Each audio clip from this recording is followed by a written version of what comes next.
Hello and welcome to the Hold the Line Sports Betting Podcast, where we are absolutely cruising through this college football season. Can you guys believe it is already, we're coming up on week 8. I feel like, I don't know if you guys feel this way, but I feel like the season is absolutely flying by. I feel like we Moving just too started fast. this a couple weeks ago, and we're already, I mean, it's like legitimately like halfway through the season. Yep. I don't love Um, it. no, I know, but you know what? Time flies when you're having fun, right? That's true. Plenty of content to go through today. We're going to have a recap of Week 7. We're going to go through the games of the week, individual plays. We're going to get into a new segment, which Beans has aptly named Legit or Fraud, where we go through our top 25 teams. Obviously, we'll go over the Toilet Bowl. And then we're going to give you the Week 8 preview, talk about our games of the week from that, and the individual plays as well. So let's start it off. We'll just push. I mean, kind of strapped for time here. We got a late start, boys. So let's go into the games of the week. Brandon, I'll kick it over to you. Started off the week. SEC powerhouse matchups. Ole Miss at LSU. Or LSU taking a tightly fought W there, 29-26. Tough break for us boys on here that took Ole Miss. Then we go over to the Red River Classic showdown between Texas and Oklahoma. We might get into that a little later. Texas took a alarming W there, 34-3. Ohio State versus Oregon, biggest game of the week for sure, and it lived up to the hype. That's definitely a fact. Oregon outdoing Ohio State by 1 point. Last play of the game, 32-31, and that, like I said, lived up to all the hype that we brought it up to be. So, very exciting weekend in college football, and we're hoping for another one like it this weekend too. And I think we're going to get one. But first, let's go ahead and start with Ole Miss at LSU. Um, Brandon, SEC specialist, go ahead. Start us off with the thoughts. I definitely have a few of my own, but then we'll have a little roundtable discussion about it.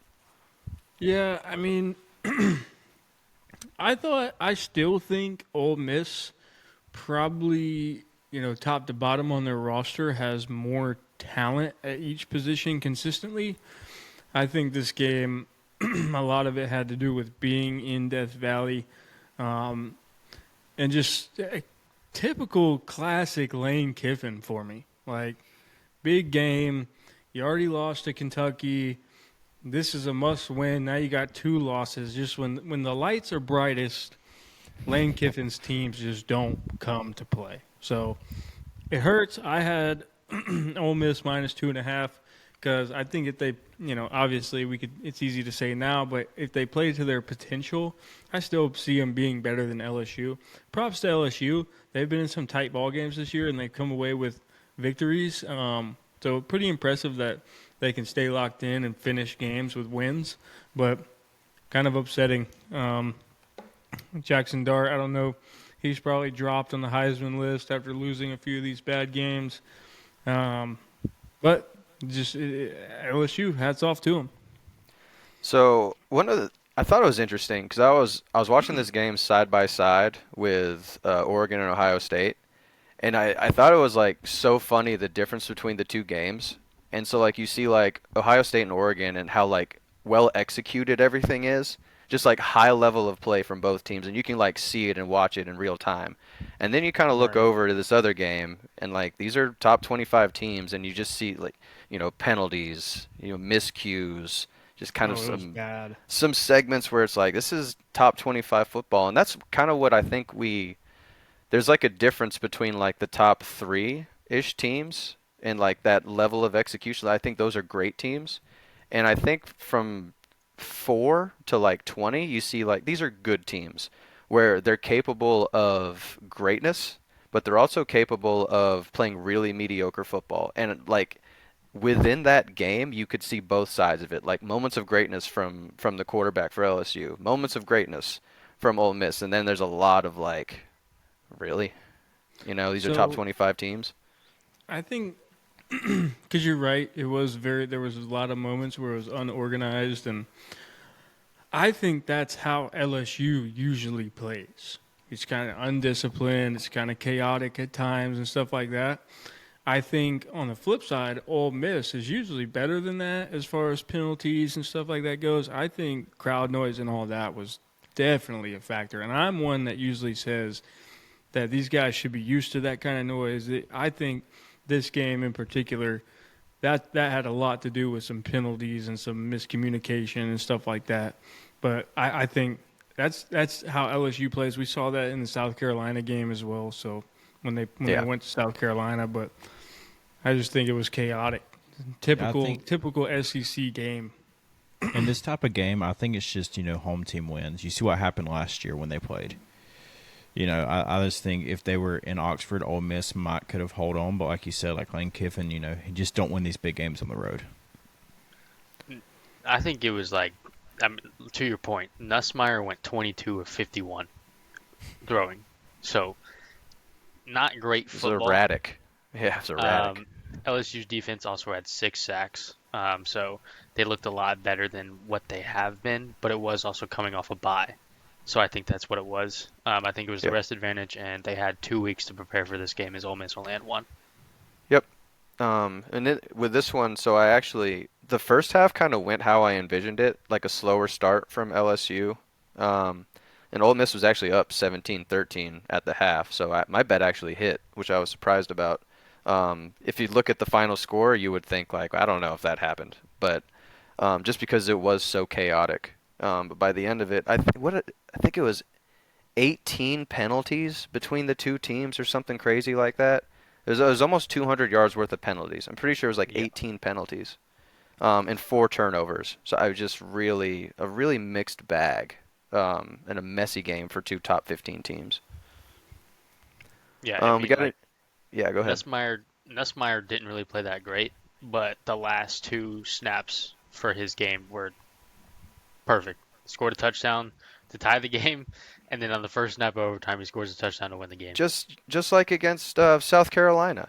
It's like Mhm. kind of like an erratic game overall, but like when it's time to win, I guess he might be a winner. He may just be a winner.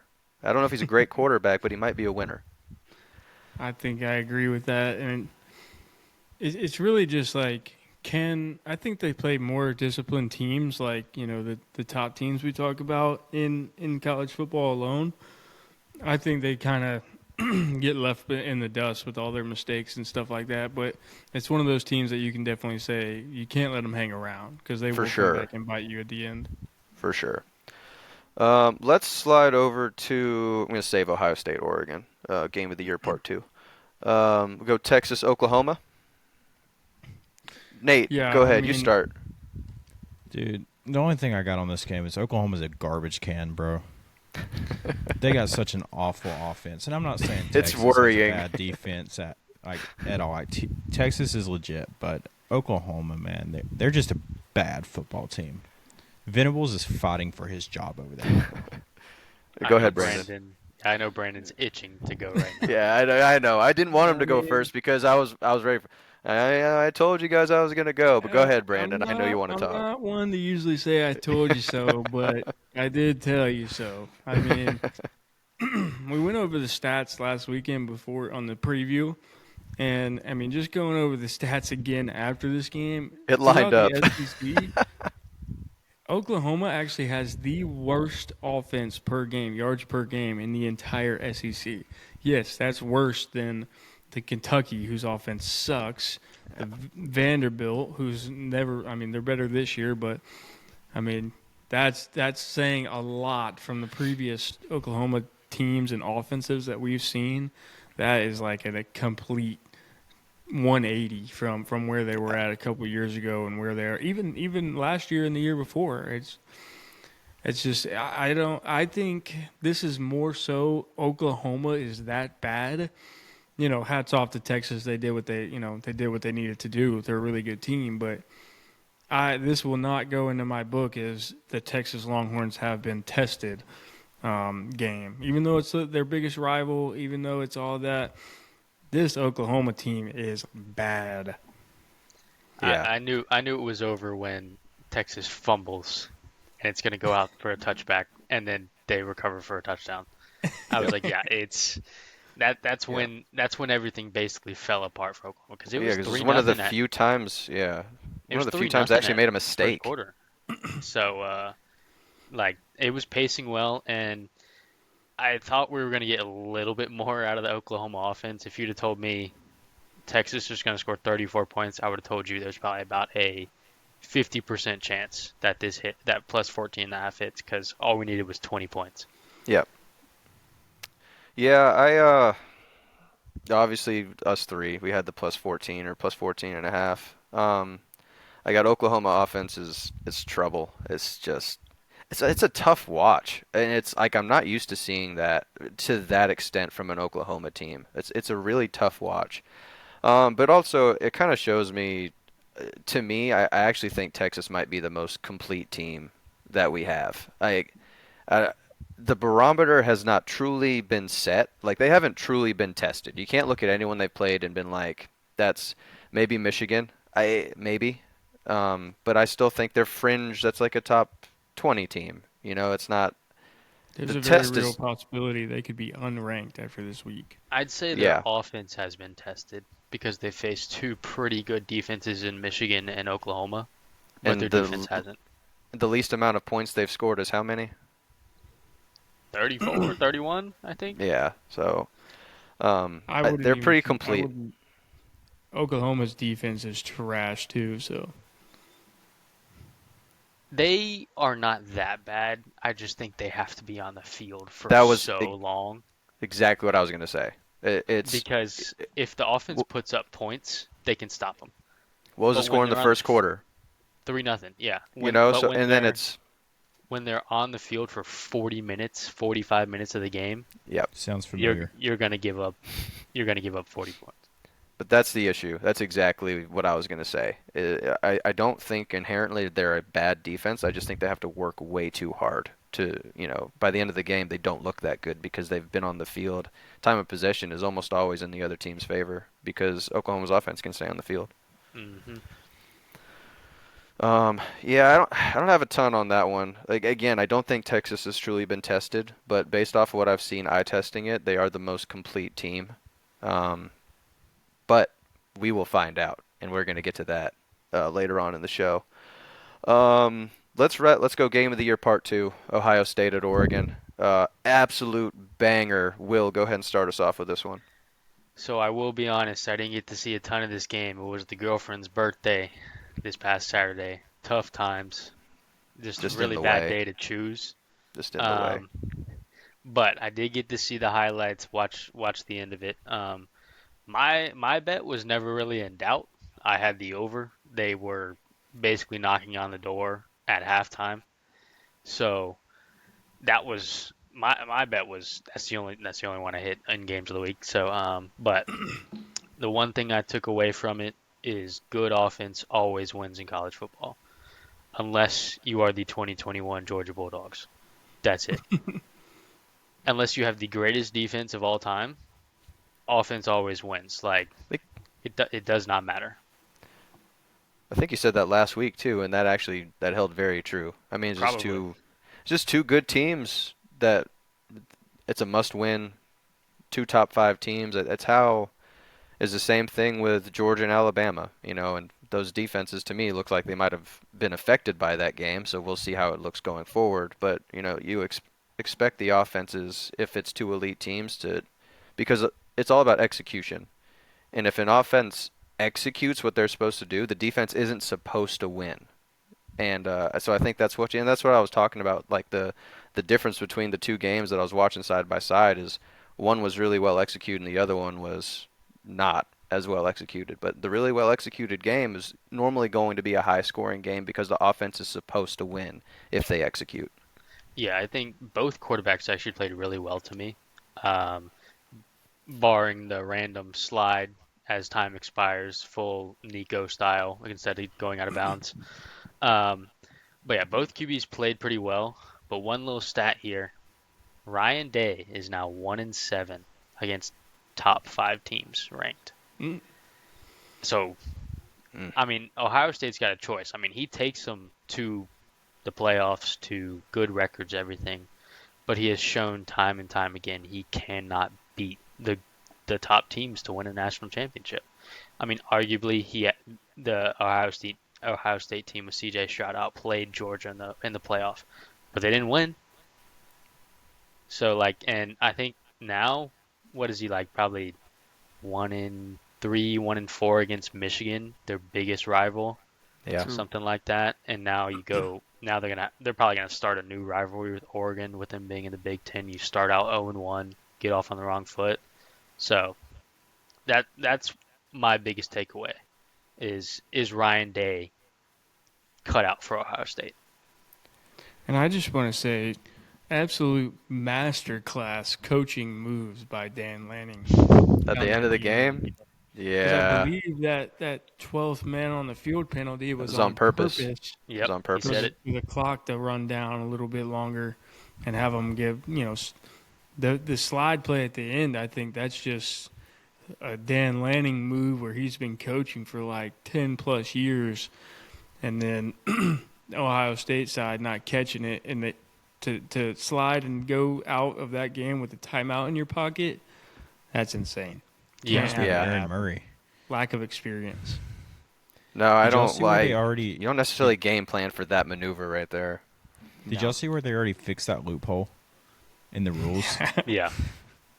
You got to have, I think a lot of teams probably in NCAA, but I know for sure a lot of teams in NFL are doing it now where they have a guy on the sideline or in the booth and he's strictly there to take advantage of rules and like kind of like the analytics guy that they say Lane Kiffin trusts all the time. They literally have a guy on the sideline and in the booth now that's like, do this and that so we can manipulate the clock and do all that for our advantage. So There's always gonna be some loophole you can find. They're gonna right. they're gonna hire the smartest people to be able to do it. Like they cover one up, like they covered up the fake slide immediately. Then another one was found. They covered up that True. one immediately. Then I want to another one know was though, found. like in the guy's got the headset on. I want to know if there's a guy that's just straight chaos when he or like the light bulb moment where he's like, "Holy crap! If we run 12 guys on the field right here, Right we as win the they. game." And he's like screaming in the headset, like yelling at somebody to run on the field. Just And then lights on the up. Whoever- sideline, you gotta imagine they're like, "Why? Why would I run on the? There's 11 guys out there. What do you mean?" So I'm sure it's pure chaos when something, because there's no way you can practice that stuff really. You know what I mean?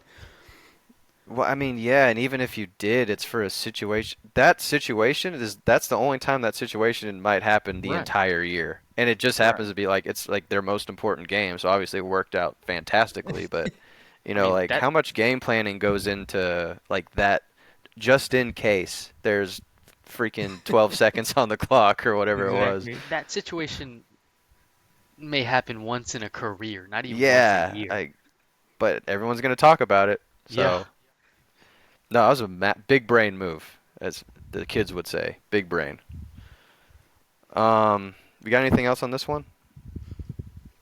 I don't think we're so. good. By the way, I love the bottom left of these where it shows our names and the our conferences. That's fantastic. That's a nice touch, Brandon. We're becoming more and more professional as we go. You know, Every episode is going to be better than the last. That's what we say. right? Yeah, we even got Beans a new mic. I got a new headset. Like, We're- Exactly. Yeah, I we're guess evolving. Brandon, I gotta grab one of the mics. I think I just have to do it. Yeah, I Absolutely. agree. Because I'm the only one that doesn't have a technological upgrade this week, so I feel behind. Just put it on the headboard. Well, you got the spreadsheet for the people now. Yeah. I do. Yeah, I do. Yeah, we got this. I'm afraid to try it. The screen share. I'm actually afraid to do it. I'm gonna practice it. I'll share it next week. Let's go through toilet bowl, and then we'll go to individual plays, and then I will give an update on the on our standings for the season. So we'll go from game of the year part 2 over to two of the worst teams that are playing college football this season. So a complete 180. So we'll go Air Force and New Mexico for our toilet bowl of the week. I got you. Go ahead, man. I don't know what you want from Well, me. first, just want to go Well, we were ahead all and right. Start with that. give a shout out to probably the worst game of the year that just happened yesterday, Tuesday night. of KSU Middle Tennessee State, where KSU lost 14-5. We're going winless this year. Just go ahead and book it. Um, 14-5 is wild. yeah, Five kind of impressive. it was the most enraging offensive like game of all time. And you It- watched? Sadly, Did you get in trouble? Is this a punishment? I needed to wash my eyes out. But going over to New Mexico, this game ended 52-37. But what's crazy is it was 45-17 entering the fourth. They let him back in. Yeah. They let him. I didn't watch, Defense so I don't was know very, how, but they very did. optional. Yeah, defense always optional. And what we've seen now too is good offense always beats good defense. Bad offense always beats bad defense too. It's Fair. it's very bad. It basically chaos. It was kind of, the LSU Ole Miss game, but just with way worse, Yeah, just multiplied. Yeah, I had -6.5 for New Mexico because Air Force is very, very bad, even though New Mexico is too. But yeah, they won by what, 15? Something So, like that. Yeah. Bang. Yeah. Yeah, I'm we not all gonna hit. lie. I don't think I've watched a single Toilet Bowl yet. I have not. I haven't done it. I watched I one. don't know. I watched Florida, Mississippi State. See, Oh yeah. I watched that one. I That's kinda- Yeah, never yeah. mind. I did. Okay, I so I didn't did watch watch that one. one. I just kind of checked up on it on the ESPN app. every I had now like and then, 4 screens up, and it was on like the top right. I remember that one. So I did.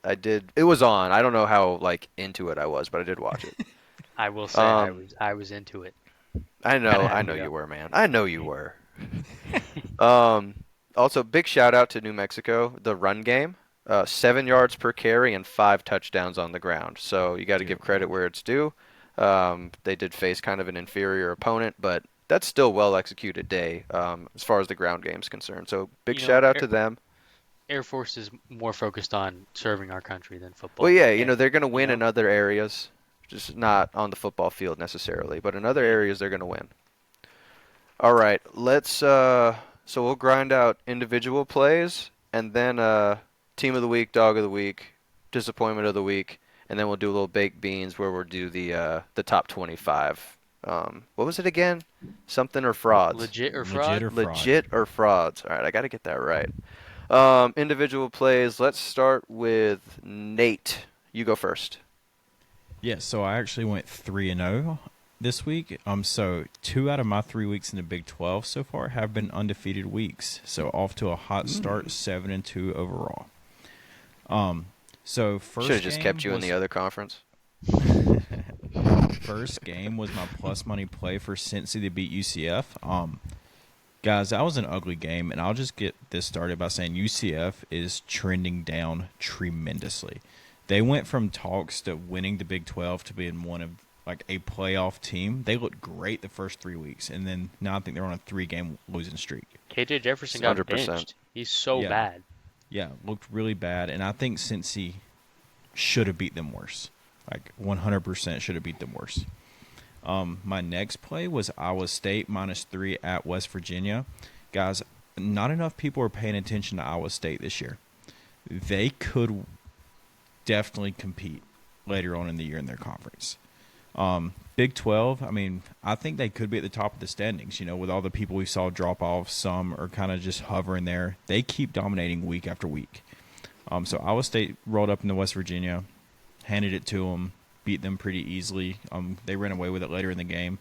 And then I don't know if y'all watched this next game. I also hit the over on Colorado and Kansas State. Guys, that game was fun. That was a very good game. High scoring like we Kind expected. of a not heartbreaker much for deep- Colorado. Yeah, for sure. Not much defense being played in that game, which it kind of shocked me K-State gave up that much to Colorado. But, yeah, I mean, about what we expected. Colorado lost some guys too. Did a couple guys get hurt? Think Like so. I think know- Travis Hunter got hurt. I don't know if he might be fine, but I'm pretty sure he left the game. I know Also- Shiloh touched earth. So we don't do Man, he got loser- broke. We don't They- do they- loser he- of the week, but I just want you to know my loser of the year so far is Shiloh Sanders. Yeah. Dude, he Going did. Did you back, see Brandon? Did you see him get crossed up? I did not. it Oh was my! His ankle, bad. his ankles are done. They're Send him the retired. video if you guys can find it. He needed a map. Yeah, his Hey, I ankles just are He want to hanging was say, low. lost. this Colorado team might be better than you guys had predicted. They, They're they're gonna they're No, gonna dude, smash that over 5.5 win this is the total. thing is their offense is exactly what we thought. Their Agreed. defense is as bad as we thought. So it's like I don't know what to think. They're just Yeah, but winning they're gonna bigger they're gonna games. smash They're just 5.5 winning wins. bigger games this year. Their offense is producing more in bigger games than they did last year. Like they're definitely gonna roll through Oklahoma State. They're probably gonna roll through Baylor. Like those are games that earlier in the year, you especially Nate was like, "There's no way they beat those guys." The only And then they reason should I have beat said Kansas State this week. the only reason I say Colorado was going to go under on their win total is they did have a tough stretch of about 6 games to start off the year. But they're handling it well. That's what I'm I mean, saying. yeah. is What are their they? offense What are they? is- 4-2, 3-3. What are they? Yeah, and that's what I'm saying is their offensive line fell apart in these big games last year, and they couldn't score like they needed to. But this year they're holding on pretty well, and they're still putting up points against these pretty good defenses. All right. But So yeah, that's that it. was That's yours, it for me. Nate. You were 2-1. 3-0. 3. Screw you, dude. All right, Will. Go Big Ten. All right. Going back to Iowa State for Nate real quick. Um, I don't know when I mentioned this at all, but I know I did. I remember saying Rocco Becht, watch out for him. And he is lighting it up for Iowa State. Dude's a dog. Oh, he's so good. But yeah, going into my plays, streak's over, boys. First week under 500 of the year in week 7. Made it 6 weeks. I feel like that's pretty good. It's excellent. But yeah, we went 2-6 overall in the Big Ten this week, and my only plays that I hit were on over/unders. So any winners and losers or spreads sucked. So my lock of the week hit Penn State versus USC over 50. I felt like that was egregiously low, and it absolutely smashed. Penn State won 33-30. I remember, I think it was Cam that said like 2-3 weeks ago that Drew Aller can't win you games. Drew Aller won Penn State that game this week. It was the Penn State run game was horrible all Yep. game, and then Drew Aller just started feeding Tyler Warren, who probably had the greatest tight end game of all time. He was probably Um, listening to the podcast. Said, "I'll show that. Probably. I'll show that kid." Probably. Basically, what I wrote down is a big USC first half and a big Penn State second half. Penn State had to come back, won the game, but it also helped for scoring. Then, plus money play of the week, Washington money line. We saw how that went. Lost 40-16. So we'll just take that one on the chin and move on. They happen. It happens. Yeah, Caleb Johnson is very good. Then also had Rutgers minus 2.5 versus Wisconsin. That This one I might did have been watch. This one might have been worse. Rutgers looked bad for the first They time played all a year. yeah. They played a bad game of football.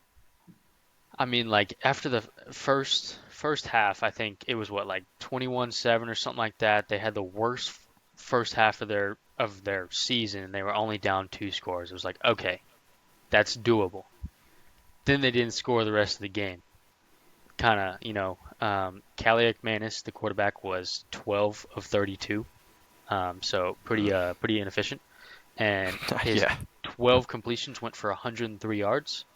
So basically, they dared the Rutgers quarterback to beat him. They basically just stacked the box, stopped Kyle Monning guy, and just basically dared him to beat him, and he didn't. So, but Rutgers is still a good football team. We'll see later. And also, Rutgers had no time of possession. They could not get anything going. I think that's what eventually allowed Wisconsin to score 42 points on them. There were so many 3-and-outs, so many 4 or 5 play drives, turnovers. It was pretty bad. But yeah, so my play is 1-2, bringing me to 13, 9-1 overall. Still over 500 on that, so we're doing good, and we're still, even with the bad week, we're still up on the year tremendously, especially Definitely. with going 5 for 5 on NFL this past weekend. So Yeah, I think Will, I think me and you, I think we do some NFL later on this week oh because we're yeah, both my player props are doing well and you're having some success on game line, so I think we need to delve into that a little bit more. All right, I'll go into ACC. I actually had a good weekend. I just picked the wrong games to talk about on the podcast. So it's going to sound bad, but overall, coin was made. So don't feel too sorry for me. We just didn't execute on a couple of these three here. So I will start with first with the one that I got. I went 1 and 2 on these. First one, Cal and Pitt. I literally got every aspect of this game correct. The over under was 60 points, which I thought was ridiculously high. So I slammed the under. The final score was 17-15, which is Nate. That's 32. Is 32 less or more than 60? That is less. That's it's correct. close. So yeah, it was a nail biter, but we got there. Cal actually would have won this game if they had someone who could kick the ball between the two big yellow things down at the other end of the field. They do not have a guy that can do that, which is why they lost. So As we've unfortunate seen for on game them. day, it's tough. No one's Yeah, I know, preparing. right? It's pretty tough. But it was a pretty good game, pretty hard fought. Cal battles week in and week out. They battle. They just don't win, which is unfortunate for them. Game two. This is the opposite end of the spectrum. I got almost every aspect of this game incorrect. This is, and you guys know which one I'm about to talk about. Freaking Louisville and Virginia. I'm gonna be honest. I got notes. Virginia played a good game of football. Okay. I don't want to admit it. I don't want to tell anyone that it happened because I didn't want to believe it myself. They played a good game of football and they battled with Louisville until the very end. Louisville ended up winning the game 24-20. I had like every play imaginable going Louisville's way. I had like Louisville -7. I had Louisville -9 at the first half, like as a plus money play. I had Louisville over points first quarter for a plus money play, and then just in case all of that went to hell, I had Louisville money line at like -285, but I put a bunch of units on it just to make sure that I still won money at the end, and they did win like 24-20.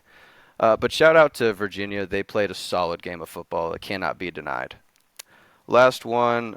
I was debating on doing this one, and I almost went with the Georgia Tech game instead, which I should have because I hit that. But I went Stanford and Notre Dame under 45. This was a mistake. Uh, Notre Dame scored 49 by themselves. They only needed three quarters to hit the over. So I'm going to chalk this one up. There's just not a whole lot to say about it. Stanford is literally known for having a good run defense. Like that's like the one thing that they can kind of stand on.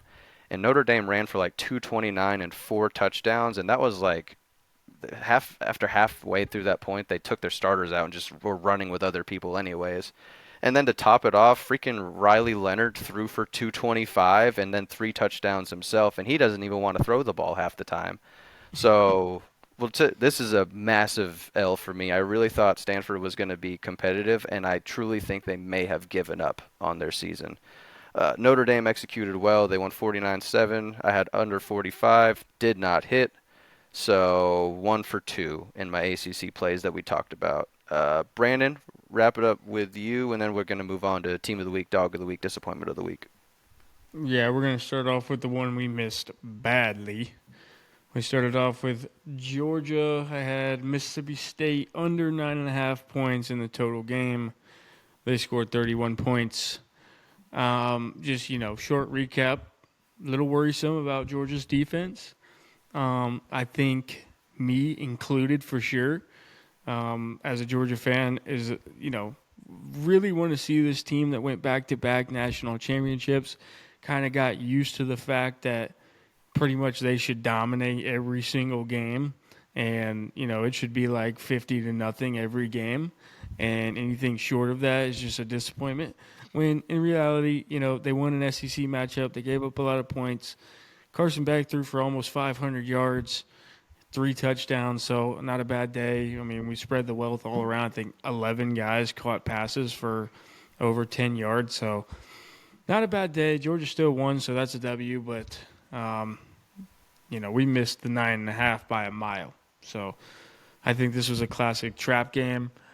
So proud to see Georgia still putting up points like, more than usual, I would say, for their season going forward. But we'll switch it over to a game that was more fun, one that we actually did win money on, which was Vanderbilt versus Kentucky. I had Vanderbilt plus 14.5, and they actually ended up winning the game against Kentucky at Kentucky, 20-13. I think, some people you could use the argument that they're coming off the win against Alabama. They might be overhyped and not take this game as serious. But let me tell you what, this dog Diego Pavia, he is a gamer first and foremost. 15 for 18, not a lot of yards. But where he doesn't get the passing yards, he had 143, 2 touchdowns. He makes up with his legs because he also had 53 yards on the ground. So, and I want to say, like, if Kentucky is favored in any game moving forward, I think it's very, very smart to take the other team to cover, because this Kentucky offense is terrible. They just can't move the ball. Their defense is pretty good, but just a slow. They don't have a lot of weapons. Vandegrift he's serviceable, but he's not gonna give you the big plays, the long, consistent scoring drives that you need to have. So it just kind of lags out. They stall out. They can't score the football. So any team moving forward, I'm taking the cover against Kentucky for sure. Sadly, Florida is favored against Kentucky this week. Oh, don't worry. I'll get to that here in a minute. But now this will also make you I don't know how you're going to feel about this, Will, because I did win money in this game because it was Florida versus Tennessee. I took Florida plus 17. I had a feeling this game was going to be a little bit closer than everybody thought it was going to be after the let me see, Tennessee, they lost to Arkansas. So, and even against Oklahoma, who we now know is very, very bad, right? They only beat them 25-15, and that was a close game down the stretch a little bit. So I think this Tennessee team is kind of fraudulent, and Florida and Tennessee is always a really good matchup. They're pretty much rivals other than like Florida, Georgia, stuff like that. But I would say it really does suck for you, Will, that Graham Mertz out with the ACL, torn ACL. College ending is what I'm reading, college career ending. Good news, though, is actually it was funny because when Lagway came out there, I think, didn't he throw a pick on his first play? Yes. Yeah, so tough. But Florida played pretty good. Tennessee, I still am very, very questionable about. It just looks like their quarterback, how do we say his name, Nate? Amaliava. Nice, not Okay. bad. That's really good. Not bad. I think that's exactly how you said. I've been listening. You've to been it. practicing. Yeah. Well, you heard the Well, I think- preparation. That took him like 5 seconds for it to come out. Yeah, I'm gonna make think- sure. I was He waiting for it. is- I think he's good. I think he was overhyped a little bit because in reality he's still a redshirt freshman. This is his first year on the field with the Florida defense, who's actually not as bad as some other teams in the SEC and around the league. So we won money there for sure. So that was a W, 2-1 overall on the weekend. Sucks. Georgia had to let up what felt like 800 points to Mississippi State. But we will take our 2-1 victory for the weekend, and we will move forward. Florida should have beat Tennessee. We They outplayed should them. have. They definitely should have. I think And- they thought they were looked going like the to. better team. They Fumbled on the 1 yard line. Yep. Billy has some questionable play calls with the game on the line. We were gonna go for 2 at one point and make it 18-17, or 17-16 and lose the game. And then Tennessee called a timeout. We basically made them burn one technically. Um, and then we ended up kicking the extra point. I think we should. Season's already over. Just go for it. It's Um, not over. it's over. Um, but yeah, I'm more so Florida should have won. I'm more excited about this Vanderbilt team, man. Like we keep saying it every week, like, Pavi is good. They beat Bama, then they go beat Kentucky at home. Like this isn't just your same old Vandy. This is a How do brand you new feel? Vandy. How do you feel that Vanderbilt scored more points against Kentucky than Georgia did? No, that is a little scary, but that was also Georgia's first road SEC game. Oh, they Wasn't weren't the battle weather tested horrible yet? too? Wasn't it No. bad weather? No, it wasn't Yeah, it was that like bad. raining. It was fine. All right, so I have updated standings. I'm not going to do the screen share just in case I screw everything up, but I'm going to practice the screen share through the coming days, so it'll be ready next week. But I will go over it for you guys right now. For games of the week, me and Brandon are tied for first place at 14 and 8. Will, you're at 12 and 10. Nate 11 and 11. Individual plays. Ooh, Nate, you are in first, 14 and 9. Will, 13, 9 and 1. Brandon, 10, 12 and 1. I am 10 and 13. I suck. Terrible. Toilet bowl, I'm also bad at, 2 and 2. You three are 3 and 1. So our overall standings going into week 8. In fourth place, me. In third place, Brandon, 27, 21 and 1. I'm 26 and 23, so it's not that bad, but I am in last. Nate, you are 28 and 21, second place, and Will, number 1, 28-20 and a push. So Will, so far, I mean, it's like pretty much mid-season, right? So our mid-season leader is the professor. I'm gonna keep it going. We're turning it Congratulations, around. we're only halfway done. Plenty of time, and no one is like out of it. We're all very close. So gonna get real exciting, boys, these coming weeks. After Cam goes 0-3 this week, he's gonna be out of it. I Absolutely think not. Mine are locks. Rock I solid think plays this weekend. the punishment for who comes in last should be Hold forced on to now. go to like I'm in last, so I'm not trying to. We should have talked about this at the beginning of the year if we were going to dole out punishments. I think it should be you should be forced to go to one of the toilet bowl games later down the year. That's actually No, not bad. You got to you, pay for it. That would suck. Yeah.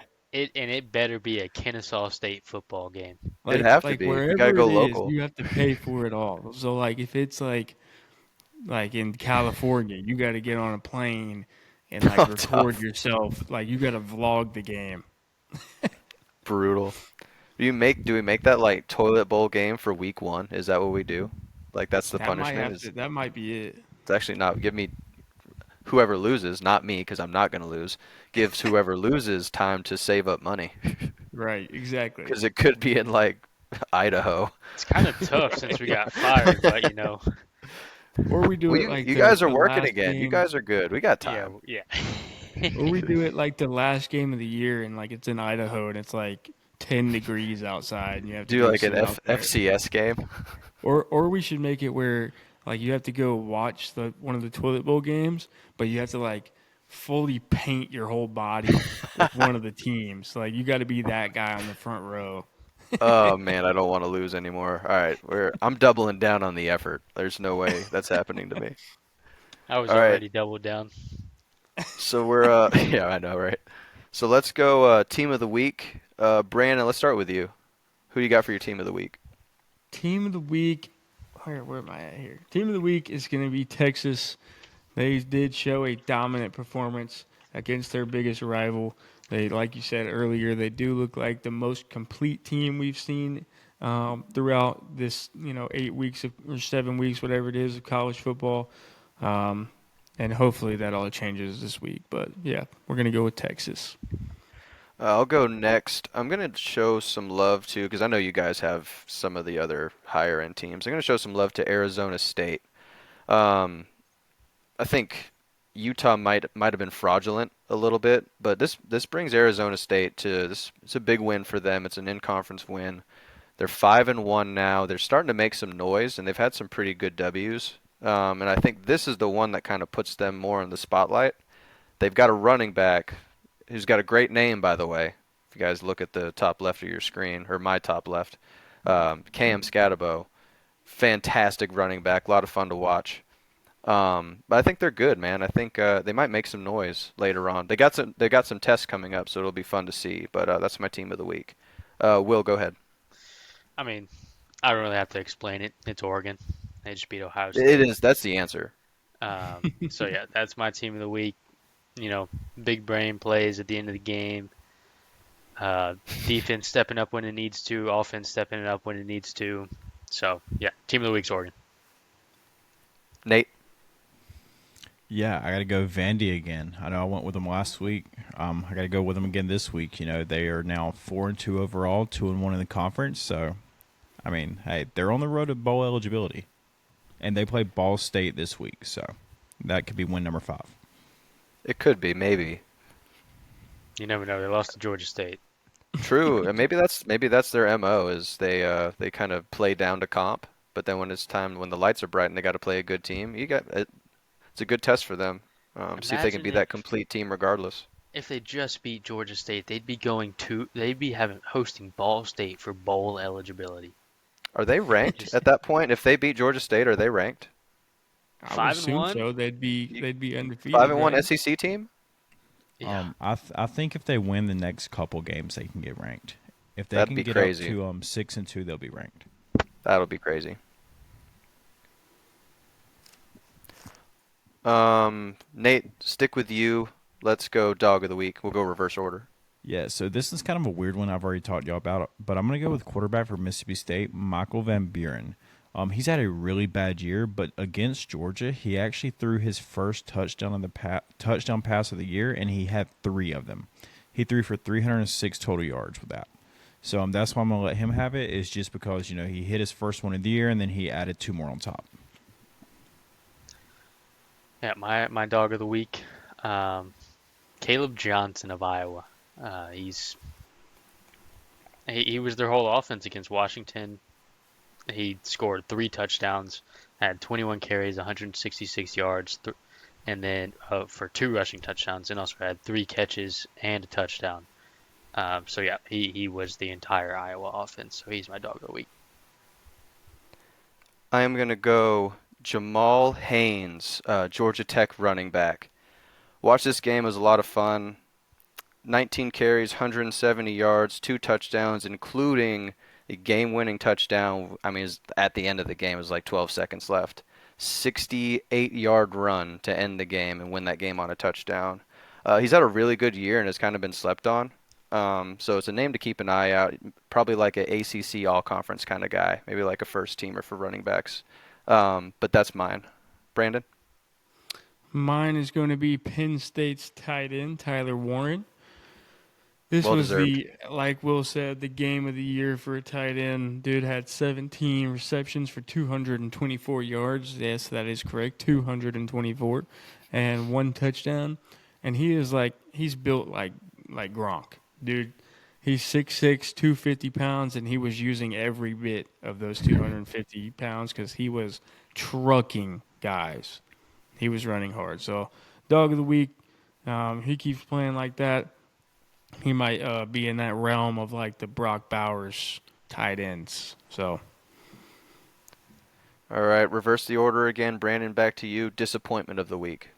disappointment of the week is South Carolina for losing to Bama when they had the game in the palm of their hand. This is a couple of times this year where South Carolina has done that. They've been really, really close to beating really good teams and making some real noise in the college football world. And what I mean by, disappointment is they were down by 2. They lost the game by 2. Sellers, their quarterback, decides to throw an absolute bomb to the end zone when all they needed to do was get into field goal range, and it gets picked off, and they lose the game as time expires. So I don't know what the decision-making was there, but, I mean, you really could have made some noise. You really could have made Alabama really, really desperate. and that's just hard to see because they did the same thing against LSU as well. They should have won that game as well. So Yeah, that's true. Yeah, they got an issue closing. They they have a really hard did. time closing out games. I think it's just So, lack of experience, kind of some younger guys, yeah, just not the lights get too big down the stretch. yeah, They're afraid to be great. You know what I mean? and not ready for greatness. No. All right, so go to mine. I'm gonna go with Washington. It's just tough to see. They have this great game, and it's like you think this is a team to watch out for, and then they just lay an absolute egg, losing 40-16 against Iowa, like right after beating Michigan. Like it's just, if they lose it, they lose it because that game probably takes a lot out of you. Like playing a top team like that, and you put a lot of pressure on it. But to come out the very next week and lose by 24, that's just not. To me, it's not acceptable if you want to think. You think of yourself as like a high quality program. So that's mine. Will? Mine first got first the South Carolina game. I definitely got some flashbacks to when the Falcons couldn't freaking pick up an onside kick against Dallas like 3 years ago and blew it. So that was unfortunate. But yeah, disappointment of the week has to be Rutgers. You're on the verge of being ranked as Rutgers, and you go out and get absolutely demolished by Wisconsin without their starting quarterback. Yeah, you lose 42-7 to Wisconsin. So yeah, they're when you're favored by 2.5. Yeah, you're the disappointment of the week. Nate? Yeah, so my disappointment, I'm gonna go with USC here, and I know they lost to a really good Penn State team, but you just can't blow that type of lead at home, especially with that good of an offense. So that's just my disappointment. They got to win that game. Agreed. All right. So before we go, we're actually making decent time. Before we go, week 8 preview. Let's do the Nate. What was it called? What was your segment called? We're Legit gonna or do, frauds? yeah, it's legit or fraud. All right. So let's hit up the AP rankings. So let's go AP Yep. poll. So I got them pulled up. I'm just gonna run through each team really fast. You just go around, legit or fraud, simple as that. We're not gonna get into too much detail because we talk about it every day. If you got like Texas. one sentence, Yeah. like, but no more than that, because we got to keep it pushing. Yep. Texas, legit. Legit. Absolutely legit. Legit. Absolutely. All right. Oregon, Legit. Legit. Tricky one, Penn State. Legit. Legit. I'm a little in between just because of James Franklin in big games. Not with where they are ranked. Not I say fraud for where they are ranked, but they are Correct. legitimately a good team. They're a they're a playoff top team. 10, but not a They're a number playoff 3. team, but they're not 3. Yep. They're not All 3. right. Ohio State. Or should I Legit. say Legit. Rondé? Legit. Legit. All right, legit. UGA, tough one. I'm gonna say legit just because their offense produces. Legit. Legit. All right, Miami. Legit. Consider their schedule going forward and their competition they have to play. I'm gonna say legit. Legit. Cam, Legit, you're the but- believer. Legit. Time will tell. The last Yeah. since ACC play started for them, it's been disconcerting. I'll be honest with you, but I will say legit until proven otherwise. I think at least 7 out of the top 10 is legit, and time will tell. Alabama. There's tell 2 stories. Offense legit, defense we still got to see. So Alabama's legit. They're They're legit. Really They're depends legit. on this week. They could easily be fraudulent. Yeah. They're easily a team that there's always like a moment where a team can like bam, it's just like the light bulb goes off, and if you're one of those teams where the light bulb goes off and they have the talent to be, they can win out the rest of the year. So I still think they're legit. all right, LSU. Fraud. I'm gonna say fraud. I'm, yeah, I'm I was actually gonna going go to go fraudulent. fraudulent. They're Yep. fraudulent. I have fraudulent. All right, sweet. Iowa State. I'm going legit because of their future schedule and being in the Big 12. Legit, sure. When And playoff I time think comes, they can it's win the just Big not. 12 though. Yeah, but they're not making any noise in the playoffs. Playoff contender legit. National championship contender fraud. Fraud. Fair. Yeah. Very I'll, fair. I'll say legit for where they're at. I Yeah, think they're a so- playoff team. Yeah. Clemson, dude, they have turned it on. They are absolutely 110% legit. Legit. Definitely legit. I think that strengthens my reasoning behind Georgia being legit. Probably the Yep. most legit team in the ACC right now. I Mhm. agree. Mm-hmm. All right, moving on. Tennessee, fraud. Fraud. Didn't even hesitate. But Well, depends on this week. Depends. Yeah, it depends. Oh, it's I would say gonna fraud it's gonna right tell us a now. lot. Yeah. Fraud. Fraud for right now. Fraudulent pending. All right. Subject to change. Notre Dame. Fraudulent. I'm gonna go for their ranking. I think they're too high. I don't think they're number 12 team in the country. They are legit. They have injury concerns that I am afraid are going to derail their season when they play a couple of these games coming up. Yep. All right. They are I think a playoff contender. I don't know if they make it or not, but they're not a national championship contender. All right. BYU sitting at 6-0, number 13. For who they are and where they're ranked, I'm gonna say legit. Like he said, national championship contender, fraud. I think they're legit. I If think they're Iowa legit. If Iowa State's legit, BYU's legit. They Yeah, have some yeah, good yeah. wins. They've got some good wins. do. I say legit. They All beat right. the snot out of Kansas State. They Yes. beat SMU, like, Mm-hmm. and held them to 15 points, which is the lowest points they've scored all season. Yep. Texas A&M. Legitimate. I will say they're legit for where they're at. Yes. Legitimate. I'll put them a little bit closer to where LSU is. Like you just don't know in some of these games, but legit for now. They're legit. Boise State or Ashton Genty, whichever one you want to rank here. Ashton Genty. If it's Aston Genty, he's the most Yeah, legit. no, dude, Yeah, he Boise is State's- legit. For a MAC team, Boise State's legit. I don't care what anybody says. Yeah, I would consider them legit overall. They I lost think by they might 3. be. They lost by 3 to Oregon. Legit. Yeah. Yeah. They're legit. All right, Will. Indiana, Very legit. legit. Legit. They're legit. They can I play. actually love They can play. Indiana. Yeah, I'm they not can gonna play. lie. They can play. Kurt Signetti, he said, Yes, just dude, look at my he's the track man. record. I win. Yeah. He is the man. All right. This is going to kind of contradict what I'll say later, but Kansas State, I'm going to say fraud. I'm gonna also say fraud. I actually agree with you. They're fraudulent. Fraud. All right, we all agree. Ole Miss, fraud. Fraudulent. Fraud. All right, here's another fun one. Mizzou, fraud. Fraudulent. You know how Listen, I feel about boys. fraud. That The is most a, fraudulent. Boys, that is Yeah. a good game.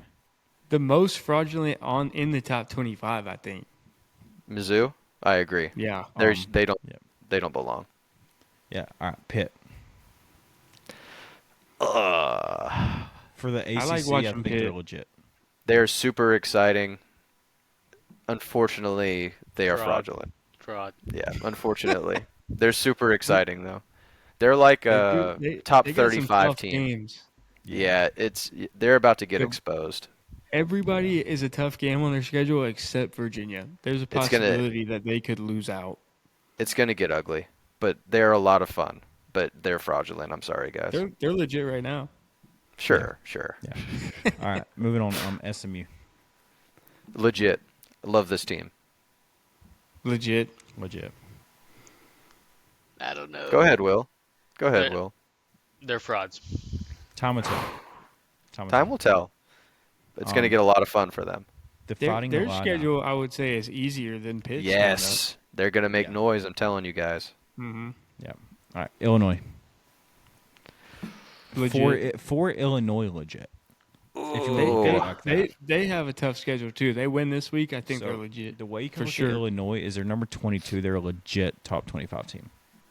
Actually, they got to play Oregon in 2 weeks. That'll tell us for real, for real. I think they're fraudulent.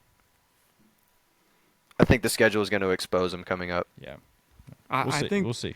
we'll talk about this later. I think they win this week though, but I don't know about Oregon. They're a legit top 25 team. Do they have Yeah. a shot at Okay. making the playoff? No. No, they're not going to do All that. right. No. y'all might not pay much attention to this team, but at number 23 is Army, and they are absolutely legit. They're legit. Yeah, they're probably legit. All right. I would say they're legit. That's I America's like where stiff arm. they're at. yeah, dude, they're Michigan fraud. Frauds. Fraud. Fraudulent organization. Yep. Navy, legit. Same boat as Army, just not I quite think, the power. I think it's like I think they're fraudulent. They haven't played nobody. I don't think they're going to be top 25. yeah. I say fraudulent. So legit.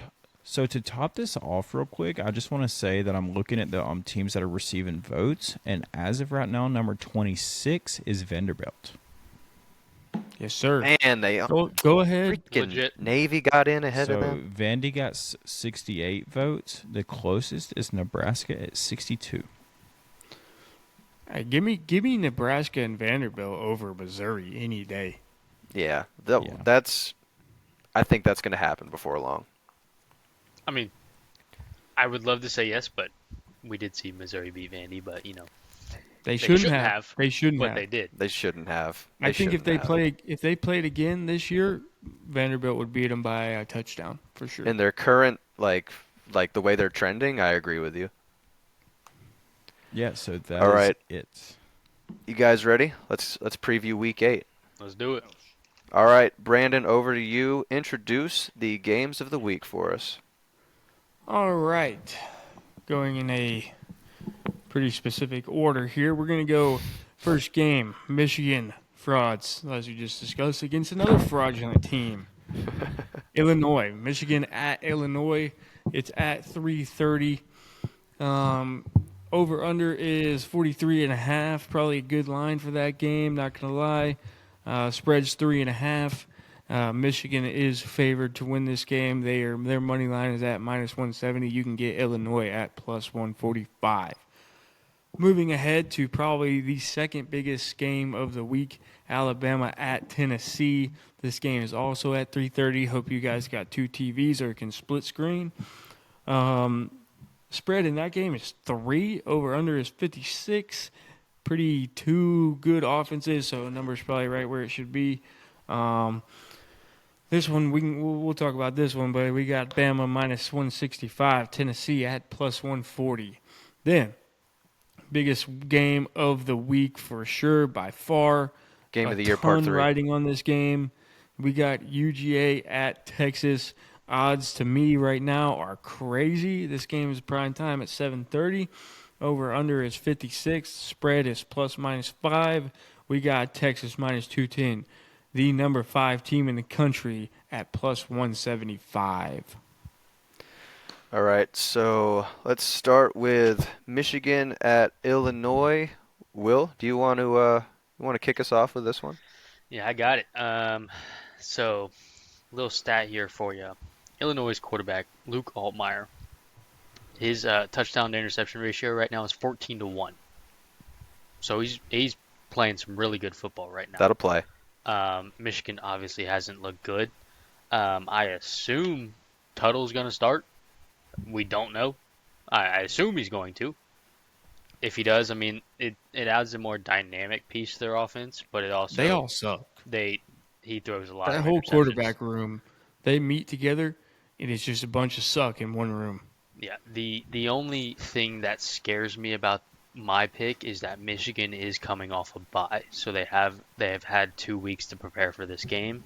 But I went Illinois +3.5. I think they can win this game, but also say Michigan plays to the best of their ability. Michigan can win by a field goal, and I still cover.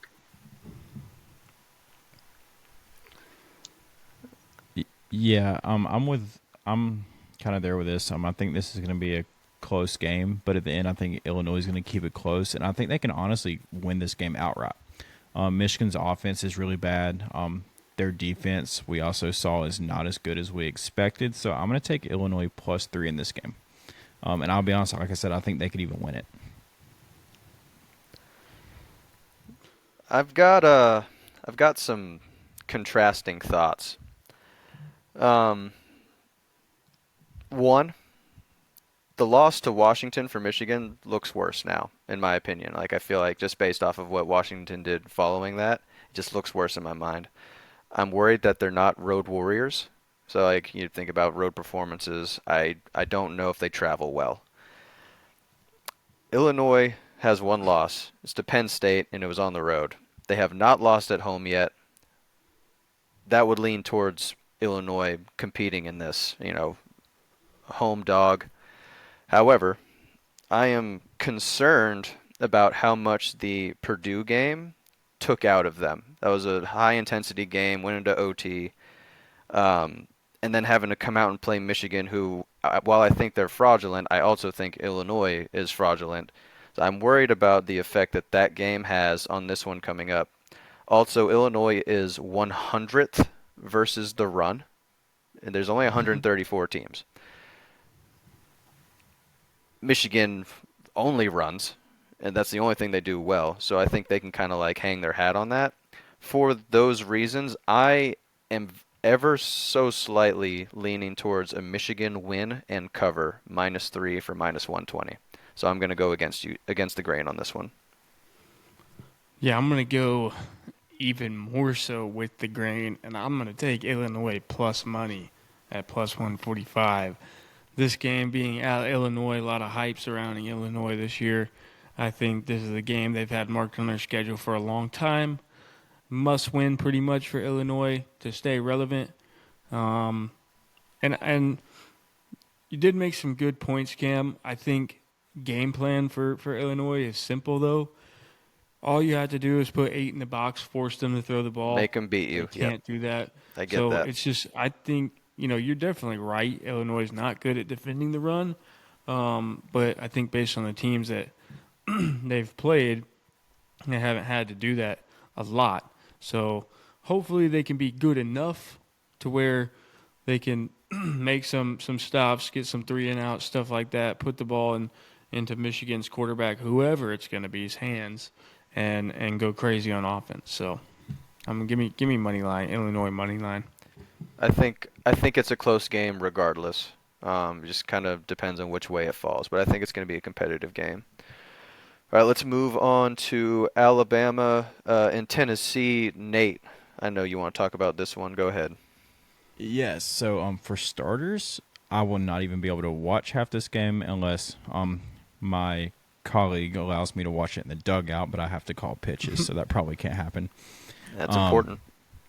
Very unfortunate. But I'm just going to keep this kind of short and just bear with me.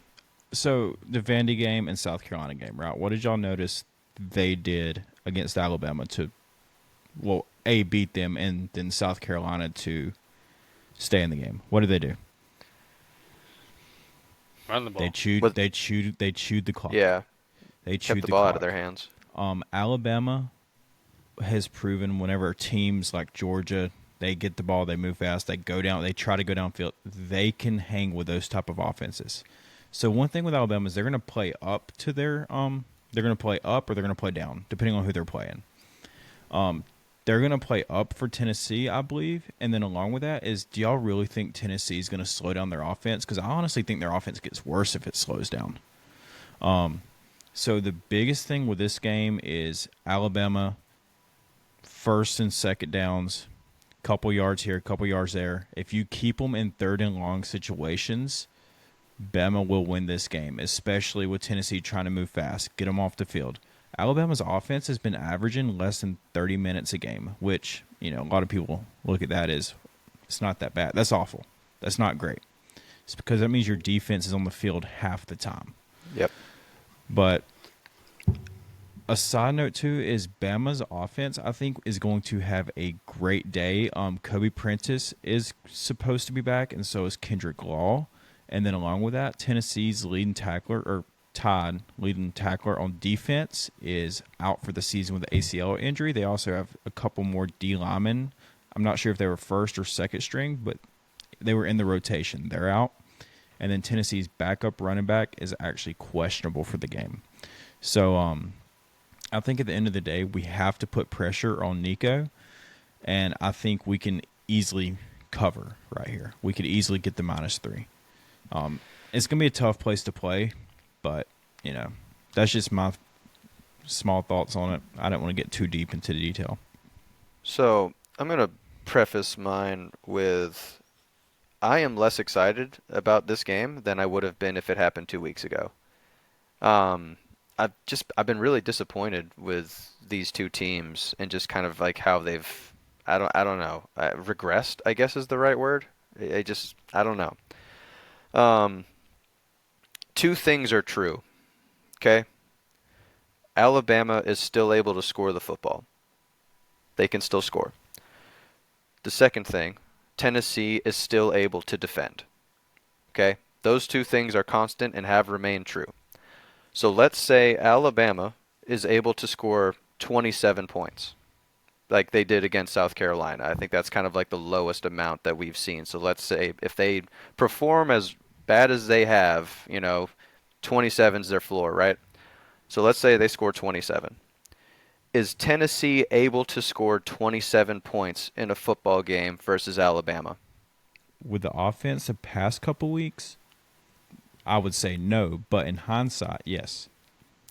Since SEC play started, Tennessee has scored 25, 14, and 23 points, respectively. All three of these are less than 27. Give me Alabama -3. Dude, I think this could be a monster game for Alabama. Like, if they come out and play like we know they can, it could be a monster game. If they have I'm telling you, this goes for either of these two teams. If one of them has this light bulb moment where things start to click, whether it be offensively or defensively, like these are top 10 teams, and whoever that click happens for, they're going to play a great game and they're going to win that game. Will or Brandon, what do you guys have on this one? So I actually have stats that conflict, just like I had for Texas Oklahoma here. So Nate, Uh-oh. what did you say? What did those teams do to beat Alabama? They chewed the clock, man, ran the ball, just kept driving. All right. So if I can read stats correctly, which isn't very hard, Tennessee has the 8th best rusher in all of NCAA in Dylan Sampson, who is averaging, well, I know for sure he's got almost 700 yards, and he's averaging I want to say 6 yards a carry. Now, if we flip over to a team perspective and we look at this offensively as a team, rushing wise, Tennessee is number 1 in the SEC with 1,400 yards as a team. Now, if we flip over to the defensive side of the ball and we look at rush defense, who do you think is the third worst rushing defense in all of the SEC? The Alabama Crimson Tide, who averages on total, they give up 130 yards on the ground per game to a team who is the best rushing team in all of the SEC with the 8th best running back in the entire NCAA. So, 3, it's a really, really tough line because I see this game being really, really close because it is at Tennessee. But, I think I'm just going to go with big money this weekend and give me Tennessee at plus 140 at home, Rocky Top. I got one thing written down. Alabama shows up this weekend, -3. Brandon, I don't mind the direction you're going though, because you've got two plus money home teams. Like, He's going to have a plus money away team going up next as well, probably. Absolutely. But I just think, yeah, he is. I don't know what's wrong with Alabama's rush defense because as we've seen, obviously with Saban, it's, you're going to protect the quarterback and you're going to get after the quarterback and they're not going to run the ball. That's been the defense. To keep it quick, it's not the personnel we have. It's the schemes we're running against these teams. Like, at the end of the day, we all can sit here and agree, Tennessee has. That's how it is on any SEC. No. Everybody's I'm saying got talent. Tennessee has deep threats, but at the end of the day, we have to put 4 in the box and stop the run. Make him as a freshman win the game. Right, which also is scary too, because Tennessee does have those weapons on the edge, and they do like to go deep. So, it's going to be, I mean, at home, Alabama's coming off 2 weeks where honestly they should be 0-2. So I don't know if there's a It's sense gonna of be panic going on there. no. If they don't show up for this game, I don't know if I can consider them playoff contenders anymore. They haven't let Nico push the ball downfield for some reason. Maybe they don't trust him. I don't know why. Maybe they're not showing it. That too. I mean, but I do think that we've seen Bama's defense shut down a run game in Georgia before. I think they can do it. I just I think mean, they they've- didn't let Georgia really run the ball this year. yeah, like Well, Carson Beck also did throw for like close to 500 yards. That's in what that I'm game. saying. The yards were attained. Yeah, Yeah. it was just we sold mainly- out I for the think run. So with in the Tennessee first having half, the best rush offense in the SEC, what are you going to do? You're going to I sell don't- out against Dude, the run. You got to sell out. I mean, at the end of the day, like I said, make the guy beat you over top. I think didn't I tell y'all that with Carson Beck? I said you got to make him beat you deep, and he almost did. But I look at the you know. first half because the second half Georgia was down so much they had to throw the ball. Now, did Beck throw for 500 yards and play really well in the second half? Yes, but I mainly am looking at the first half because Georgia didn't have time to run the ball in the second half, so they didn't have to stop it. But in the first Yeah. half, they had time, and Alabama was stopping the run very well. That game was also where? I mean, it was at Alabama, but there's only like defense really isn't affected by noise because they're trying to be quiet for their offense. Right. So So this game, at the loudest stadium, probably at least top 5 in the NCAA. That might cause some problems. It may.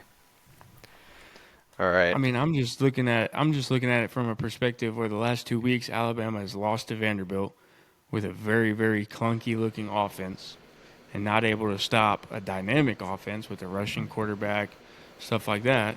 And then the same thing with South Carolina. They struggle with it. So we'll see what happens, especially, I mean, it worried me even more last week because it was at Alabama and they almost lost. So yeah, like I said, this game's gonna show a lot. It's gonna show a lot. And what's weird, dude, Vandy and South Carolina are very, very similar on offense. Like super similar. Yeah, mobile quarterback. Yeah, I mean, yeah, they do a lot of the same things. That is true. But two loss Alabama team, are they playoff contenders? if they win out, we're gonna have some help. But I think if we say we lose to Tennessee by a field goal, like we had this conversation a few years ago, if they lose Tennessee by a field goal and they win out and look good, like I don't see why not. But I'm not gonna sit here and say yeah for sure. they don't. I think leave if that 10 happens, to Bama out. it would also depend on kind of what Tennessee does the rest of the year after that game. Yeah. Do they throw another game like they did? Or do they win out and then Bama only lost? It looks different depending on what the other team does for the rest of the season. Yeah. But yeah, I think just to end this, the key to this game, dude, is if Tennessee stays in the hurry up offense and we shut them down first down, shut them down second down, make them have those third and longs, like I said earlier, like I think we win this game. I don't know if I think it's gonna be a first half like the Georgia game at all, but I mean, like we said, Bama can score 35 every game they play. Sure. All right, you guys ready? Game of the year, part 3. Yeah. Part 3. All right, Georgia and Texas. Brandon, kick us off. I think this is going to be an absolute slugfest back and forth like we've seen every other game of the year this year, excuse me. It is a little worrisome being a Georgia fan because I would say less worrisome than being an Alabama fan because I can see a 2-loss Georgia team having a better case at a playoff than a 2-loss Alabama team, seeing that Georgia has a dominant win over what could be the ACC champion in Clemson. But I mean, Georgia's going to have to play a really, really complete game here. From what we've seen from Texas, they do everything seemingly perfectly. The offensive scheme is always good. They don't let teams move the football. let alone score the football. I mean, they got QB1 in Ewers, who is obviously a veteran guy. He's been in these big games multiple times. Um, and then you got Carson Beck, which has also been in a lot of big games. I think for Georgia to win this game, and let me just go ahead and tell you guys, I'm going with Georgia at plus 175 because I don't know if they've ever been plus 175 or plus money Fair. in the last 2 years. That's fair. So I think this is a motivational factor for them, seeing that they are considered the underdog in this game. But they are going to have to find ways to run the football. They've got to get that going. I think Carson Beck can do it with his arm. We've seen him do it with his arm. In some games, it's just not enough because he doesn't get going early. But, I mean, even last game against Mississippi State, like I said, we had 11 guys catch footballs for over, 10 or more yards. And Arian Smith finally has a breakout game. He had like 130-plus yards, 2 touchdowns or something like that. So if we can have that edge receiver making plays, slot receiver, if we can run the football, obviously we got a good chance. But the defense has just got to step up, man. Like, Mississippi State shouldn't be scoring 31 points. I don't know if this was like, if that game last week was a look-ahead game to this week. Probably was, not going to lie. But I think this is Carson Beck's, this is his Super Bowl almost right now. I think there's going to be a lot of upset Georgia fans with Carson Beck if he lets us down in this game again after, seeing a slow start against Alabama, which after a couple games we've seen is trending downward. So that's, upsetting. But I like Georgia. I think the value is there for the most part. Like, why wouldn't you take the plus 175 unless you see a clear and obvious way that Texas wins this game? You're not taking minus 210. That's not very smart. And 5 is pretty high, I would say, for a Georgia team that is still number 5 in the nation. You could argue they're better than Oregon or Ohio State, Penn State. Obviously, they could easily be top 3 right now for sure. So the value's there. I think, they've been hot the last couple of weeks. They've been playing better over every game. I think they've been playing better offensively for sure. I think they carry that into this week. And, they really make some noise and cause some more chaos within the SEC. All right. If you're going off of statistical data, Texas wins this game, right? The Easily. number 1 offense, the number 1 defense, it's kind of indisputable. This is the most complete team that I think we've seen.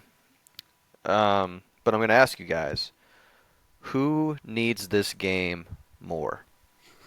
Georgia. Their season could be done.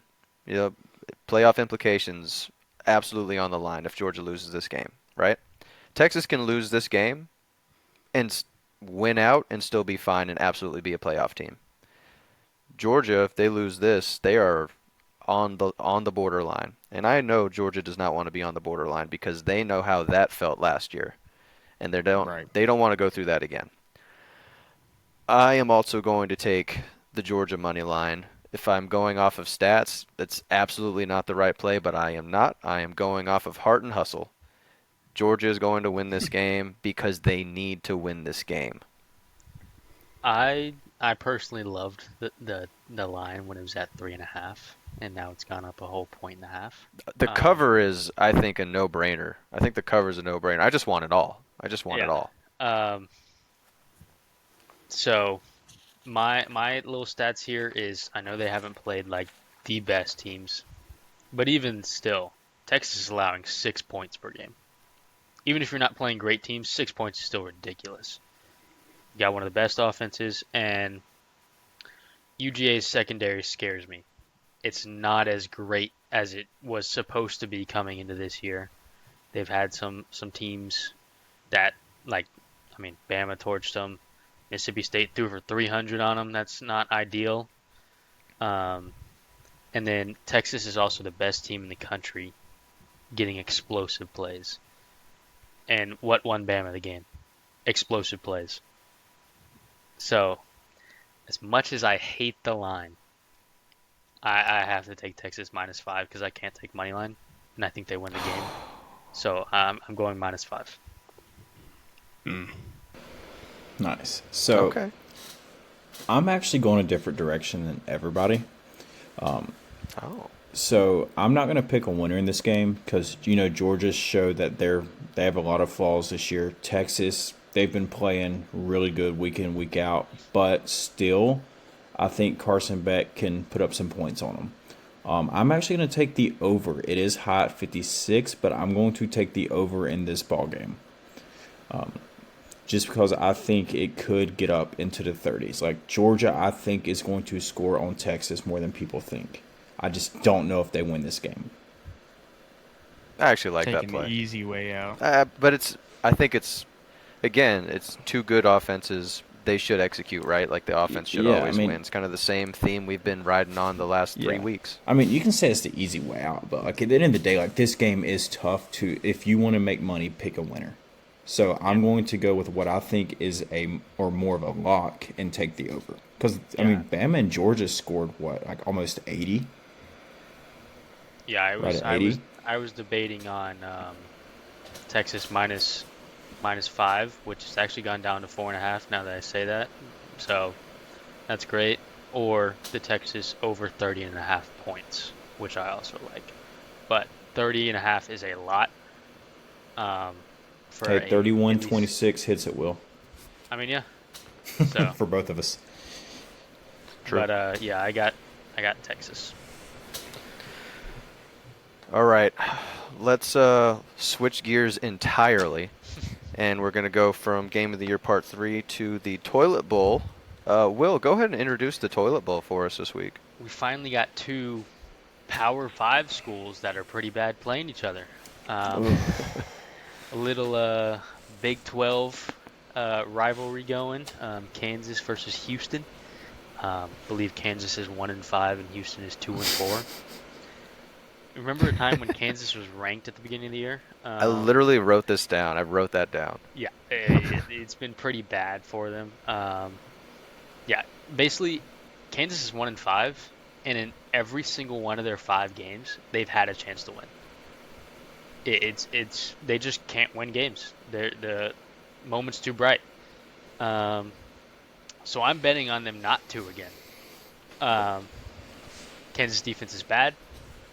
Houston just beat TCU, so maybe a little bit momentum. TCU's not a horrible football team, and it's pretty good value. Houston money line plus 180. Let's do it. All right, so I wrote it down too. You kind of stole my thunder, but beginning of the year, Kansas is ranked like 17th or 18th or something. They beat Lindenwood 47-3. Nate, what's Lindenwood's mascot? I'm not sure, but I feel It's like not there's like a some type of horse. bird. I think it's a I don't know. horse. Is it a real team? I don't know. They won that. That was their first win, and then they proceed to lose the next 5. So this is wild. They lost 5 straight, but here's the thing: they lost all of these by a combined score of 28 points. So they're 1-5 with a point differential of plus 20, which is wild. I don't even know how that's possible. I actually think Kansas wins this game. I think Kansas is going to win. I'm not going to bet on that because there's no value in it, and they would have to cover a number that I'm not comfortable with them covering. So I'm going to take the easy way out, as Nate would do, and I'm going to take Kansas over points, which is at 26.5. I think they can score 26.5 points. That's at minus 125. Yeah, I was considering the under until I saw it was at 47.5. And then I thought about the over. And this game could be 10-3 or 20-17. Like, I don't know. So I'm gonna go with my gut here, and I'm just gonna take Houston money line. I mean, there's been football games this year where they've not played bad. I mean, they are a bad team, but they've played a lot of close games.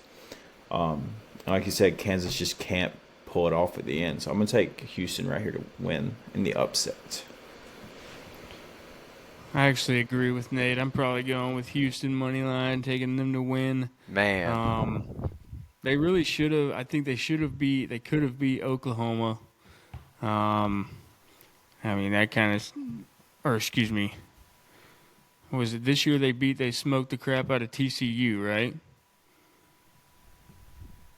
And Yeah, we thought TCU should have been a good football team. Yeah. they can score. Their Um, offense is good. They can score the football. it's just kind of like off and on. I feel like it's like some games they come out to play and then they play Cincinnati and get shut out. Like I don't know, but I like it. I like it, Nate. Let's stick together on this one. Houston money line. What about me? All right, so everyone, yeah, Will had that too. So Oh, let's everyone, go. but Let's go. we can all be right technically, because Yeah, True. I'm just going with points. Just going with points. Okay, let's move on to individual plays. Nate, as has been per usual, we will start with you and your Big 12 plays. Yes, so I have another week of great picks for the Big 12. So my first game is my plus money play of the week at plus 130. I'm going to take Colorado money line over Arizona. Colorado's been looking good. Arizona we thought was going to be, top 10, top 15 team at the beginning of the year. They are a bad football team. They have looked really bad the last few weeks. Their defense can't stop. Their offense can't score. That, when you add that together, Colorado wins. So, I mean, it is what it is. Fair. It's totally fair. I mean, Colorado's offense, I just don't think Arizona, if they can't stop anybody else, they're not going to stop them. Yeah. So, I'm going to take the money line there. Texas Tech and Baylor, I'm actually going to say two plays. I think they're both going to hit. I'm just not sure which one I'm going to put in. I might put both. Not sure. But I'm confident in both of them. I just couldn't decide. So I got this game going over 55.5. I think Texas Tech can score 45 by themselves in this game. They have been on fire lately. Their offense has been dominant. And also Texas Tech minus 6.5. So I think both of those will hit. I don't know if I'm going to put one or both in though. But I'm very confident on that. Baylor also has looked. They started off the season okay. They have looked really bad also the last couple weeks. Yeah. So my next game is, like I told you, I'm going to contradict myself with K-State here. They're going into Morgantown to play West Virginia. Tough place to play, but it has not showed it this year. They've not won any of the big games that we thought they could win because of the crowd. So I'm going to take K-State minus 3 here, and that's so because West Virginia cannot stop the run whatsoever. Avery Johnson is also going to play. He's all good. So I think they're just a much better team. I don't think West Virginia's going to be able to really score on K-State. I mean, we'll see. Their offense is definitely nothing like Colorado was. But, yeah, I think this game is actually – I might even buy it up to plus money. Minus 5 or whatever I can get it to. But I think this is an easy game for them. Nice. Will? All right. So I got 3 plays. My lock of the week, Oregon versus Purdue. I got the under 61.5. It's just such a high number. I think it's also going to be kind of a slow start for Oregon after just beating Ohio State. We've seen the little bit of a hangover after a big game. And I also don't think Purdue's going to score that much.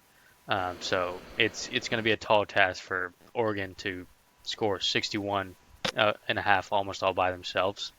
So, and I think Oregon also lets their foot off the gas in the second half because the game's going to be already over. So it's going to be like 28-0 at halftime, and so and it's going to end 42-6. So. Exact score? 42-6? 42-6. Okay. And then my plus money play of the week is actually my favorite play of the week. I don't know how it's plus money. Seriously. Iowa minus 6.5 versus Michigan State is plus money. It's even, but it's plus money. They just beat the brakes off Washington, who's better than Michigan State. They scored 40. And Michigan's red zone offense, it might be as bad as KSU's offense. It's so bad. I've only watched like 2 or 3 games this year of them, but every time they get within 20 yards of the end zone, they stall and have to kick a field goal. And half the time they miss the field goal. So it's pretty bad for them. So I think Iowa can win this game. Like it's going to be like 35-17, something like that. pretty bad. Um, and then next one, USC versus Maryland. I got the under 56.5. I usually don't like unders, but we're rolling with it this week. Um, Maryland scored 10 on Northwestern, a pretty bad football team. They're a solid defense, but you should score more than 10 and not lose 37 to 10. They are a very bad football team.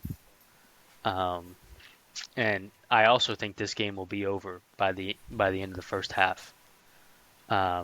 USC is gonna just gonna take the foot off the gas, and I actually wrote down 34-6. So, No, you've got these exact scores. I'm mhm. I'm losing a step. I need to start doing that. Yeah. So we yeah got a two unders and a Iowa minus 6.5 at plus money, which is crazy. All right, my turn. Yep. Let's do it.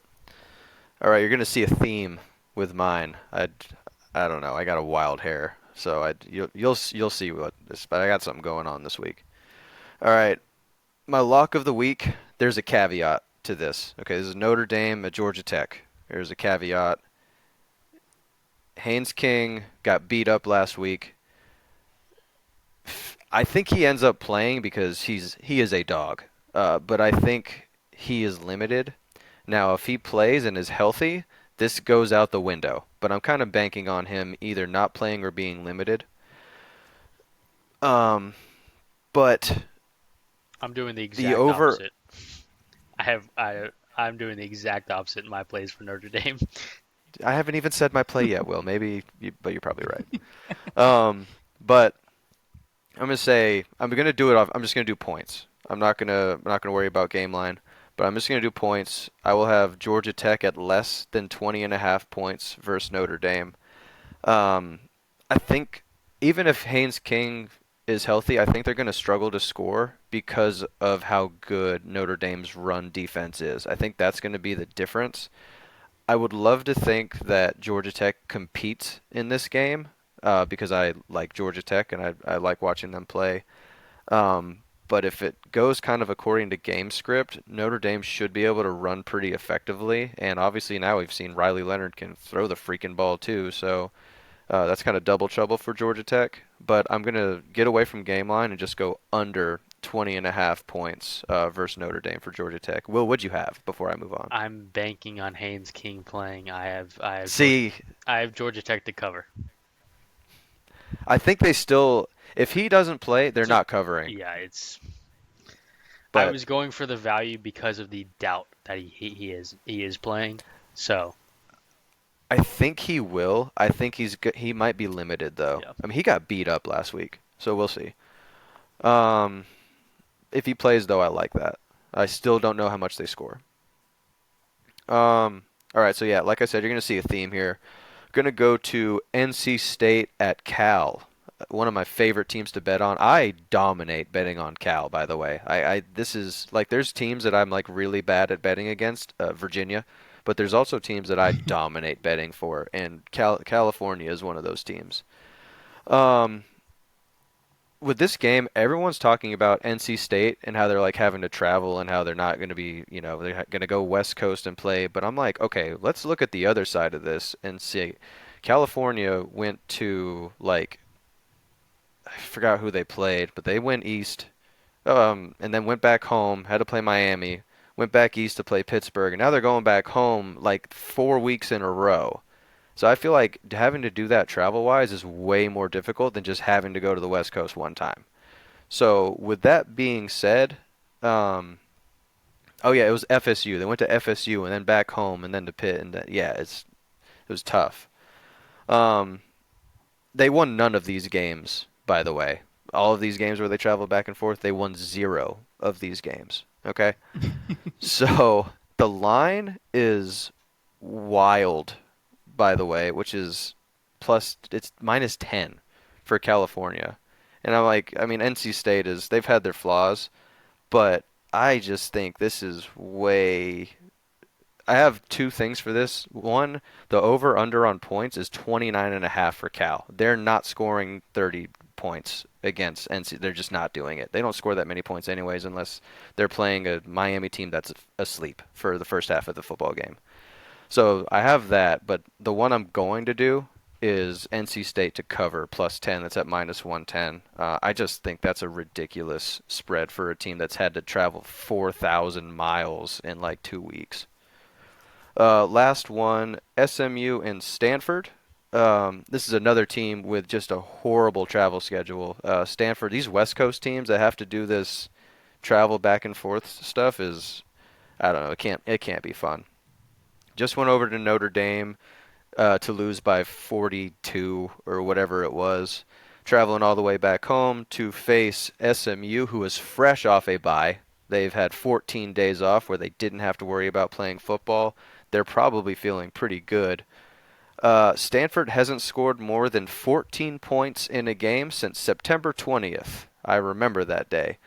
Um, Stanford, they can only run the ball. Ashton Daniels is not a really good quarterback. SMU has the 26th ranked run defense. Stanford does not score more than 20.5 points. So under 20.5 points for them, I actually think it's like -130.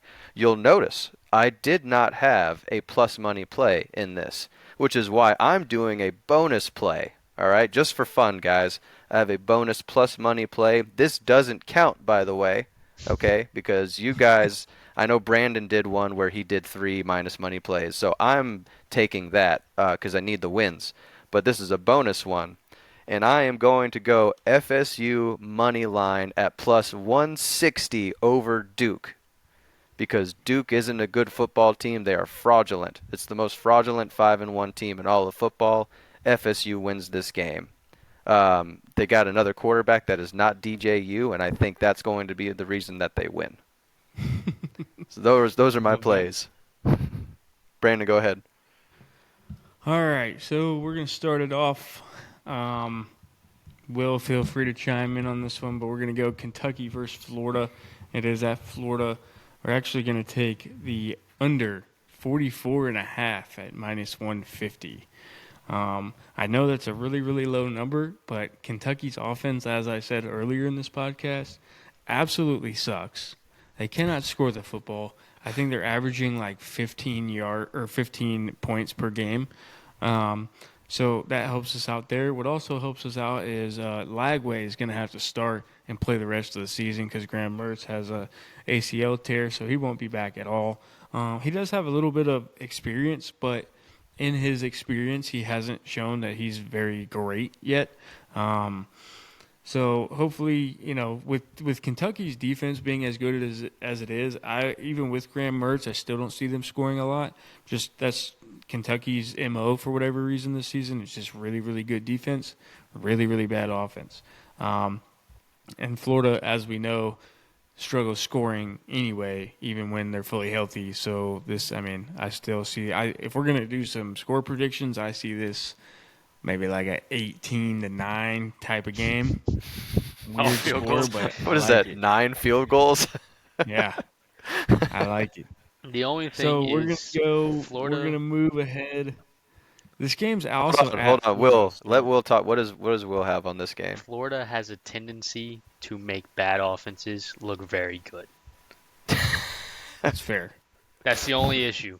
But we just held what was believed to be a good offense to only 17 points in regulation and 23 in total. So Yeah. That's you fair. never know. This game, it's also at Florida, so Kentucky, with the bad offense, how big and loud the swamp can be, I don't see them boding very well in this one. But moving ahead to our plus money play of the week, love this play, love this more than any of our games of the week as far as confidence in the pick goes. We got South Carolina money line versus Oklahoma. They are at +105 right now. I just think, like we've seen the last couple of weeks, this Oklahoma team, they did sneak out a win against Auburn, but they just got smoked by Texas. This will be their quarterback now. If he starts again, it'll be his third career start. The game is at Oklahoma.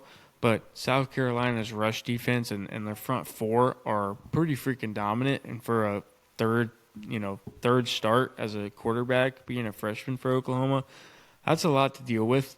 And I think South Carolina, on the flip side, is coming off a week where they show that they can compete with, a top 10 football team. So even though their season is pretty much over, I mean, they can at least make the best of it.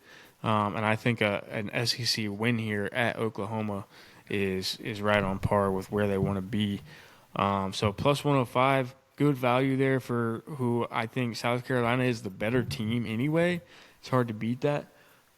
Last one, we're going to go with, I would say, I'm struggling trying to figure out which one I want the lock of the week to be. I think it'll be Kentucky, Florida under 44.5. But I do love this one pretty much as same kind of confidence level. LSU at Arkansas, kind of a tough game to pick a winner. It's at Arkansas. LSU's been in a lot of tight games this year, and Arkansas I think is like they could be just the Grim Reaper of the SEC and just ruin people's seasons. I could see them doing that here, but I'm going to go with the over 55.5. I wrote down both teams can score pretty effectively on the pass game, and they love to throw the ball. Taylor Green, we've talked about him, former dog of the week. He's a gamer. Nussmeier, he's a gamer. I think 55.5 is a pretty low number for two teams that can score pretty easily. And it's at Arkansas, so I see them being more effective in offense, especially this big of a game against LSU. So you could go plus money and go Arkansas, but I think 55.5 is a smarter play. And we'll see how it goes. Hopefully we are done with these 0-3 weeks, and we stick to more so the 2-1 from here on out. So I we'll actually see how it like the goes. last. I like the last one the best. I think that would actually be my lock. Hmm. Yeah, the 55.5. It like you look at It's a 55 and a nice half and it low looks line. high, and I then like. you look at the teams that are, Yeah, I easily see this being 30 plus, for sure. like I the agree. other games. Yep. All right, that is gonna do it, y'all. Brandon, do the thing where you tell the people what they need to do that are listening. Yes. So make sure first and foremost that you guys like, subscribe. Now that we do have video on YouTube, shout out all the people who are watching on YouTube now. We're kind of trending up in that category. And ring the bell on Spotify. Like I said before, if you listen to us on Amazon, get Amazon Prime so you can listen without any of those ads that they roll into it. And what's one more thing? Oh, yeah. Make sure, especially with the news segment when we did fraud or legit, make sure you guys comment, especially those people watching the YouTube. Comment and let's get some discussions going in the comments based on who you guys maybe think is fraudulent or legit, and we can have some feedback on that and see what the people think. See if they agree with us, see if they think we're dead wrong. A little bit of engagement for us. So, yeah, ring the bell, like, subscribe, do all that good stuff. Help us out. I love that. All right, that's going to do it, you guys. Appreciate you tuning in. Excited for this weekend. We will be back next week to let you know how we did. All right, we'll see you next time. Peace. Peace. See you.